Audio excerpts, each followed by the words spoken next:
अजित पवारांनी ज्यांना बाजूला सारलं होतं, नाकारलं होतं, त्यांनाच पार्थ पवार, सुनेत्रा पवार यांनी घरात बोलवून गिफ्ट दिले. म्हणजे जे दादांनीही केलं नव्हतं ते मुलांनी केले आणि त्यामुळं पुण्यात राष्ट्रवादी काँग्रेसमध्ये राडा झाला. विधान परिषदेच्या पुणे स्थानिक स्वराज्य संस्था मतदारसंघाच्या निवडणुकीत हा राजकीय ड्रामा बघायला मिळाला. उमेदवारी अर्ज भरण्याच्या शेवटच्या दिवशी म्हणजेच 1 जूनला राष्ट्रवादी काँग्रेसच्या गोटात जो गोंधळ उडाला त्यानं महाराष्ट्रभर राष्ट्रवादी काँग्रेसचं हसं झालं. एका बाजूला अजितदादाचे निष्ठावंत मानले जाणारे पुणे शहराध्यक्ष आणि माजी आमदार सुनील टिंगरे उमेदवारीसाठी प्रबळ दावेदार होते, पण अचानक सकाळी गळ्यात राष्ट्रवादी काँग्रेसचं उपर्ण घातलेले भाजपचे माजी खासदार संजय काकडे यांचे चिरंजीव विक्रम काकडे यांना तिकीट मिळालं. टिंगरेंनीही अर्ज भरला. 1 जागा, 1 एवी फॉर्म आणि 2 इच्छुक, यामुळं प्रचंड गोंधळ उडाला. शेवटी टिंगरे सारख्या निष्ठावंतांना माघार घ्यायला लावून काकडेंच्या उमेदवारीवर शिक्कामोर्तब झालं. काकडेंना उमेदवारी दिल्यानं निष्ठेपेक्षा पैसा चालला अशी प्रतिक्रिया पक्षातल्याच कार्यकर्त्यातून आली. त्यामुळेच आजच्या या व्हिडिओत ज्या संजय काकडेंना अजितदादांनी नाकारलं त्यांच्याच मुलासाठी पार्थ पवारांनी एवढी प्रतिष्ठापनाला का लावली यामागचं बिटवीन द लाईन्स राजकारण उलगडणार आहोत. त्यामुळे व्हिडिओ शेवटपर्यंत नक्की बघा. नमस्कार, मी ज्ञानेश्वर रेड्डी, तुम्ही पाहताय टीव्ही मराठी. काकडेंना अजित पवार धंदेवाईक का म्हणायचे? सध्याचं राजकारण समजून घेण्यासाठी आपल्याला थोडं इतिहासात भूतकाळात जावं लागेल. 29 डिसेंबर 2016ची ही गोष्ट आहे. आपल्या स्पष्ट वक्तेपणासाठी ओळखले जाणाऱ्या अजितदादांनी पुण्यात भर पत्रकार परिषदेतच संजय काकडेंच्या राजकीय चारित्र्याचे वाभाडे काढले होते. बांधकाम व्यावसायिक असलेले संजय काकडे हे 2014 मध्ये राज्यसभेवर अपक्ष खासदार म्हणून निवडून गेले होते. काकडेंच्या खासदारकीत तत्कालीन सत्ताधारी काँग्रेस आणि राष्ट्रवादीची भूमिका महत्वाची होती. पण नरेंद्र मोदींच्या नेतृत्वात केंद्रात सत्ता बदल होतात काकडे हे भाजपचे सहयोगी खासदार झाले होते. यावरच बोलताना अजित पवार यांनी काकडेंना थेट धंदेवाईक माणूस म्हटलं होतं. पत्रकार परिषदेत अजित पवार म्हणाले की ज्यांचं सरकार असतं त्यांच्याबरोबर ही लोक उभी असतात आणि आपली कामं काढून घेतात. याला मराठीत धंदेवाईक माणूस म्हणतात. ज्यांचं सरकार असतं त्यावेळेस अशी लोक सत्ताधाऱ्यांच्या बरोबर उभी असतात आणि तिथे जाऊन आपली कामं करून घेण्याचा प्रयत्न करतात. याला आपण मराठीमध्ये धंदेवाईक माणूस म्हणतो. सत्ता ज्याची तिकडे काकडेंची उडी असते. केंद्रात काँग्रेसचं सरकार होतं तेव्हा काकडेंनी तत्कालीन मुख्यमंत्री पृथ्वीराज चव्हाण यांना बालेवाडीत बोलून मोठा कार्यक्रम केला आणि स्वतःची खासदारकी पदरात पाडून घेतली. पण 2014ला जसं मनमोहन सिंग यांचं सरकार गेलं आणि नरेंद्र मोदी यांचं सरकार आलं तसं काकडे लगेच भाजपचे सहयोगी सदस्य झाले. मोदी साहेब काय कायमच वर्षानुवर्ष पंतप्रधान राहणार नाहीत.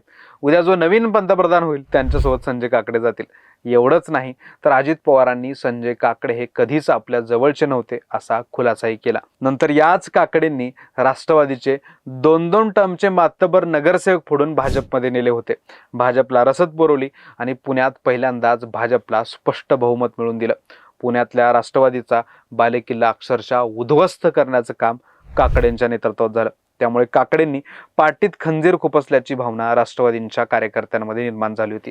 पण त्याच काकडेंच्या मुलासाठी राष्ट्रवादी काँग्रेसने निष्ठावंतांना, जुन्या नेत्या कार्यकर्त्यांना दुखावलं. धंदेवाईक माणूस असलेल्या संजय काकडेंच्या मुलाला विधान परिषदेचं तिकीट दिलं. विक्रम काकडेंना तिकीट कसं मिळालं? 2 फॅक्टर. दादांनी काकडेंबद्दल इतकी स्पष्ट, रोखठोक, तीव्र भूमिका जाहीरपणे मांडलेली असताना विक्रम काकडेंना उमेदवारी कशी मिळाली याचं उत्तर एका नावात दडले. ते नाव म्हणजे पार्थ अजित पवार.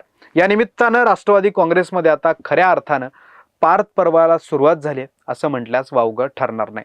विक्रम काकडे हे पार्थ पवारांचे अत्यंत जवळचे आणि लहानपणीचे मित्र असल्याचं सांगितलं जातं. मित्र वनव्यामध्ये गारव्यासारखा असतो असं म्हणतात. अगदी तशीच भूमिका ही अजित पवार आणि पार्थ पवार यांच्यावरील राजकीय कौटुंबिक संकटावेळी विक्रम काकडेंची असते. ते पार्थ यांच्या पाठीशी खंबीरपणे उभे असतात असं म्हटलं जातं. आणि सध्या पार्थ पवार पक्षात स्वतःची एक नवी टीम आणि नवीन नेतृत्व फळी उभं करतायत. त्यांच्या नव्या जुळणीत त्यांना एक विश्वासू मित्र हवा होता. त्यामुळे पक्षातल्या ज्येष्ठांचा, निष्ठावंतांचा विरोध असतानाही पार्थ पवारांनी विक्रम काकडेसाठी आपला हट्ट कायम ठेवला. असे या सर्व घडामोडीशी संबंधित व्यक्तीनं नाव न सांगण्याच्या अटीवर सांगितलं. हा झाला विक्रम काकडेंना तिकीट मिळवण्याचा पहिला फॅक्टर. पण इथे फक्त मैत्रीचा अँगल नाही, यात राजकीय तडजोड आणि अर्थकारणी असल्याचं जाणकारांचं म्हणणं आहे. हाच या उमेदवारी मागचा दुसरा फॅक्टरी आहे. स्थानिक पत्रकारांच्या मते पुणे स्थानिक स्वराज्य संस्थेच्या जागेसाठी भाजपचा आग्रह होता. पुणे आणि पिंपरी चिंचवड महापालिकेत भाजपची एखादी सत्ता असल्याचं सांगत हा दावा करण्यात आला होता. तरी भाजपने ही जागा राष्ट्रवादीला कशी सोडली, तर इथेच संजय काकडेंची एंट्री होते. सूत्रांच्या मते काकडेंचे देवेंद्र फडणवीसांशी अत्यंत सलोख्याचे संबंध आहेत. भाजप ही जागा सोडायला तयार नव्हता तेव्हा काकडेंनीच भाजप आणि सुनेत्रा पवार यांच्यात मध्यस्थी केली. ही जागा राष्ट्रवादीला मिळवून देण्यात काकडेंनी सारी ताकद पणाला लावली आणि जागा राष्ट्रवादीला मिळालीही. पण तिकीट देताना राष्ट्रवादीने एक अट टाकली. नुसता मुलगा राष्ट्रवादीत येऊन चालणार नाही, तर काकडेंनाही राष्ट्रवादीत प्रवेश करायला पाहिजे.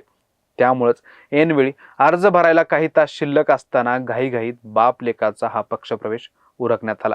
मग निष्ठावान टिंगरेंनी माघार का घेतली? राजकीय तडजोडी आणि नेत्यांचे निर्णय वरच्या पातळीवर होतात, पण त्याचा फटका तळागाळातील निष्ठावंत कार्यकर्त्यांना बसतो.